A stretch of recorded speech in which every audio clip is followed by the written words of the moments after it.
जब मुर्शिदाबाद में साड़ियाँ खोलेंगे तो भाई तो साड़ी नहीं खोलते हैं किसी की, संभल में जब मारेंगे तो भाई तो ऐसा नहीं करते हैं। पाकिस्तान को नेस्तो नाबूद कर दो, सबसे पहले पाकिस्तान को नेस्तो नाबूद करो, और उसके बाद में जितने भी ये लोग ट्विटर पे सोशल मीडिया पर आकर अननेसेसरी सपोर्ट कर रहे हैं और ये कह रहे हैं कि इसमें कोई धार्मिक एंगल नहीं है, इन सब पे कार्रवाई की जाए।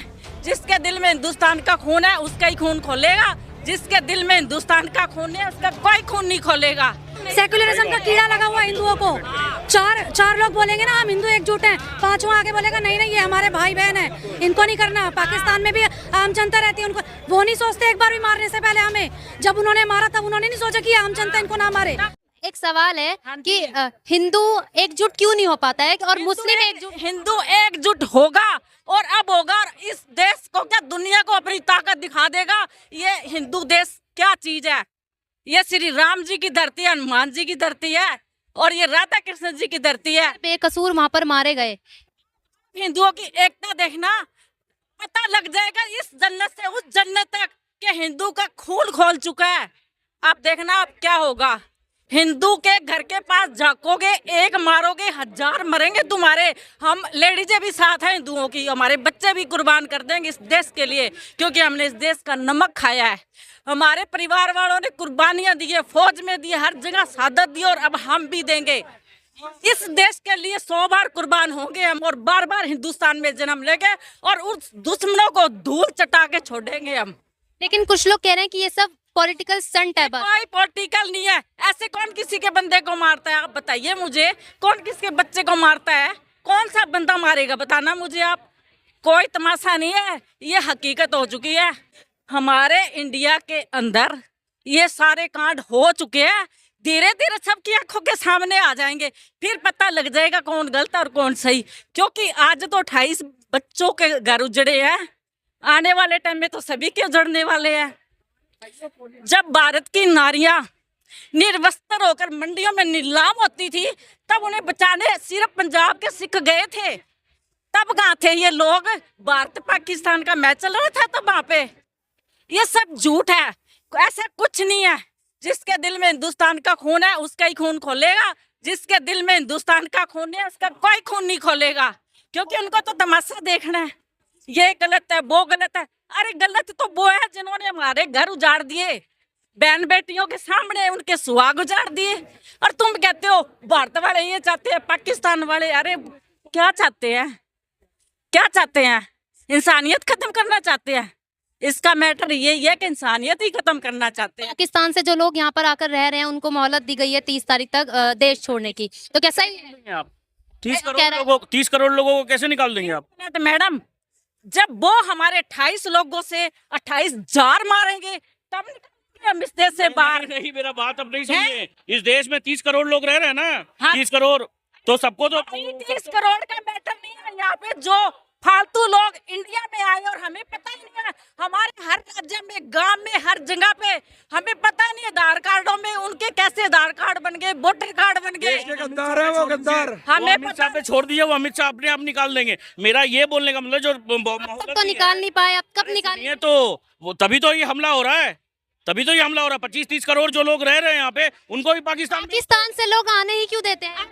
हमारे इंडिया वाले ना इंसानियत पे जीते हैं, बहुत सोचते हैं कि इंसानियत के नाते सब हमारे भाई है। लेकिन कुछ नहीं है। सेकुलर का कीड़ा लगा हुआ हिंदुओं को, सेकुलरिज्म का कीड़ा लगा हुआ हिंदुओं को। चार लोग बोलेंगे ना हम हिंदू एकजुट हैं, पांचवा आगे बोलेगा नहीं नहीं ये हमारे भाई बहन है, इनको नहीं करना। पाकिस्तान में भी आम जनता रहती है, उनको वो नहीं सोचते एक बार भी मारने से पहले हमें, जब उन्होंने मारा तब उन्होंने नहीं सोचा कि आम जनता इनको ना मारे। तो भारत पाकिस्तान का मैटर नहीं था, तब हिंदुओं को मारे तब तो कोई भारत पाकिस्तान नहीं था। जैसे हिंदू मर गया, हमारा खून फालतू का है क्या? दिल करे जिसको गोली से उड़ा दो, ये क्या मैटर है? अब इस देश की नारियां भी जाग चुकी है। हमारे बंदों की तरफ तुम हाथ उठा के देखो, जो तुम्हें खत्म ना कर दे धरती से मिटा के छोड़ेंगे, हम भी पीछे नहीं हटने वाली। अब इस देश की नारियां अपने सुहागों की रक्षा करेगी। और जो आपने देखा है ना 70 औरतों का ग्रुप, वो क्या बोल रही है, ऐसा तो होता रहता है। जब तक उनके पति उनके बच्चों को सामने करके नहीं मारेंगे ना, तब तक वो यही बोलेगी कि ऐसा तो होता रहता है। वो वहाँ डांस कर रही है, उनको शर्म आनी चाहिए। लड़की की भी वीडियो काफी वायरल हो रही है कि हिंदू और मुस्लिम कभी भाई नहीं हो सकते। अरे हमने तो भाई समझे थे, पर उन्होंने हमको अपना समझा ही नहीं। समझ जाए। जब मुर्शिदाबाद में साड़ियाँ खोलेंगे तो भाई तो साड़ी नहीं खोलते हैं किसी की, संभल में जब मारेंगे तो भाई तो ऐसा नहीं करते हैं। देश में तुम हिंदू बेघर हो गए, वहाँ कौन से भाई हैं? अरे किस किस के कपड़े उतारोगे तुम भारत वालों के? जब अब हमारा देश नहीं जागा ना तो सब चीरहरण हो जाएंगे, द्रौपदी जैसी हालत हो जाएगी। अब तो कृष्ण नहीं, खुद को ही मरना पड़ेगा, क्योंकि कृष्ण जी भी तभी रक्षा करेंगे जब हम अपने लिए कुछ कर सकेंगे, हमारे देश के लिए कर सकेंगे। अभी सबको लगता है कि हमारी प्रॉब्लम नहीं है, ये तो वहां पर मर गए, कोई बात नहीं, सब लोग मजे में हैं, हंस रहे हैं, गा रहे हैं, किसी को कोई प्रॉब्लम नहीं है। जब सब कुछ हो जाएगा ना, जब सब अपने साथ होगा तब तक हर गांव, हर जिला, हर जगह पे घुस चुके हैं और उन्होंने अपनी आइडिया बना चुके हैं। यदि हमारे देश के अमित शाह और श्री नरेंद्र मोदी जी और हमारे मुख्यमंत्री सभी इंक्वायरियां नहीं कराई तो हमारे देश के अंदर हर जिले और गांव में आतंकवादी आपको मिलेंगे। और ये सर्वे इस तरह होना चाहिए कड़ी सुरक्षा से, ताकि सबको पता लग सके कि कौन आतंकवादी हमारे गांव और घर में घुसा हुआ है, हमें खुद को पता नहीं है। हमारे देश में बहुत बड़ा घपला हो चुका है।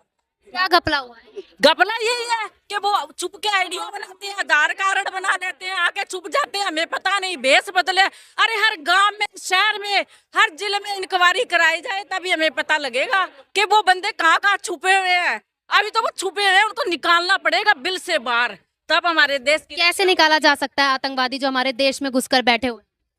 पाकिस्तान को नेस्तनाबूद कर दो, सबसे पहले पाकिस्तान को नेस्तनाबूद करो।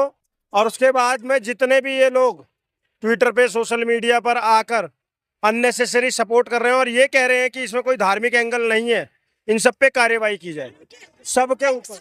पीढ़ियों की पुश्तियों का पता करना पड़ेगा कि हमारे भारत के कौन है और बाहर के आतंकवादी कौन है, हमें पता करना पड़ेगा। कश्मीर के लोकल्स चित्रा त्रिपाठी खड़ी हुई है, उसके ऊपर अटैक कर रहे हैं, चित्रा त्रिपाठी को गलत तरीके से छू रहे हैं। हम लोग लाइव न्यूज देख रहे थे, हंस रहे हैं पीछे से, वहां इतने लोग हमारे मर गए, तुम बोल रहे हो हमारी आंखों में आंसू है।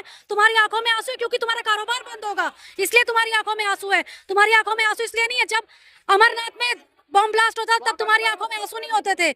जब यहाँ दूसरी जगहों पर बम ब्लास्ट होता, आर्मी पर सीआरपीएफ के कितने जवान मारे गए, तब आंखों में आंसू नहीं आए। अब आंखों में आंसू है, अब आंखों में आंसू है क्योंकि तुम्हारा कारोबार नहीं चल पाएगा, इसलिए आंखों में आंसू है। ये कहिए। मैं तो हमारे देश के प्रधानमंत्री जी यही कहना चाहती हूँ कि हमारे देश के हर जिले में, गांव में, कस्बे में 7 पुश्तियों तक का पता लगाया जाए और उन आतंकवादी तभी हमारे देश से बाहर निकलेंगे, नहीं तो वो हमारे देश से बाहर नहीं निकलेंगे, क्योंकि वो नकली आईडी, नकली फार्म बना के बैठे हैं। ये विनती करती हूँ और उन परिवारों का बदला पूरा देश लेगा। मोदी जी ने बोला है कि बदला लेंगे, तो हमें 100% विश्वास है बदला होगा और बहुत बड़ा होगा इस बार। भारत की नारी मोदी जी के साथ है और जब कहेंगे कंधा से कंधा मिला के हम चलने को तैयार है दुश्मनों की छाती चीरने के लिए, क्योंकि अब इस धरती पे सीता और द्रौपदी भी जिंदा है।